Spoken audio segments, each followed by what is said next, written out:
Mitra Muslim, 7 September 1876, Sultan Abdul Hamid II dinobatkan sebagai Sultan dalam upacara penobatan Kilik Alai.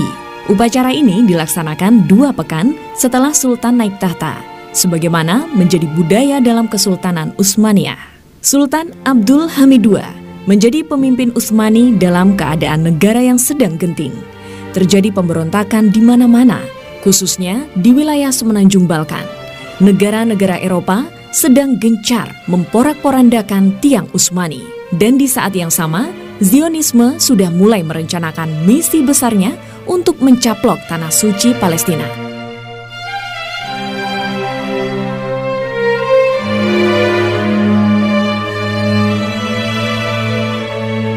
Apa kemudian manuver yang dilakukan Sultan Abdul Hamid II? Melihat Yahudi sudah mulai berdatangan ke wilayah Palestina pada 1881 sampai 1886 secara sistematis, Sultan Abdul Hamid juga mencium gelagat yang tak wajar dari mereka. Beliau kemudian memberikan ultimatum kepada perwakilan Yahudi, Olpipan, agar memberitahu Yahudi bahwa kehidupan mereka aman sentosa dan silakan hidup dengan damai di seluruh wilayah Utsmani, kecuali Palestina.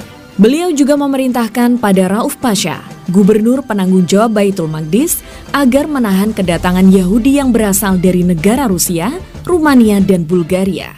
Keputusan ini tentu membuat panas orang-orang Zionis, sehingga mereka mulai menggunakan taktik yang lebih terang, mengutus Theodor Herzl untuk menghadap Sultan Abdul Hamid II.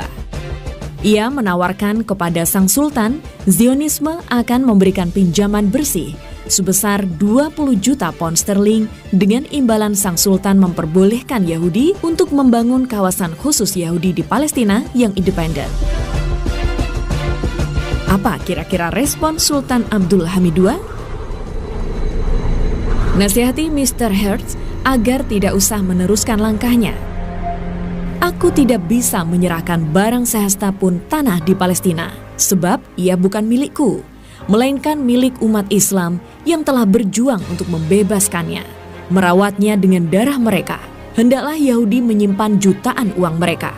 Jika suatu hari negara Utsmaniyah hancur, mereka barangkali bisa saja saat itu mengambil Palestina, bahkan tanpa membayar.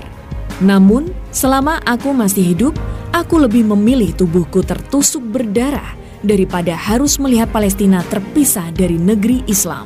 Hal itu tidak akan terjadi. Aku tidak mampu melihat terpisahnya bagian jasad kami, padahal kami masih hidup.